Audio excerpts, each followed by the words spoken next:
இப்போ நம்ம பசுமை பூமி வந்து இன்னைக்கு கள ஆய்வு செய்வதற்காக நம்முடைய தோட்டத்துக்கு இன்னைக்கு வந்திருக்கிறோம். இப்போ என்னென்ன பிரச்சனைகளுக்கு தீர்வுக்காக நம்ம பசுமை பூமி இங்க இன்னைக்கு கள ஆய்வு செய்ய வர சொல்லியிருக்கீங்க?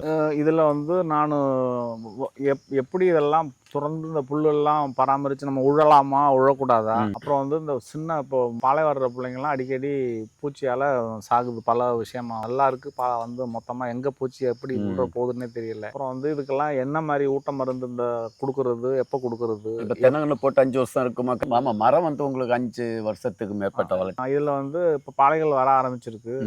மரங்கள் நிறைய விழுது பூச்சினால. பூச்சினால. அதுக்கு என்ன பயிர் பாதுகாப்பு?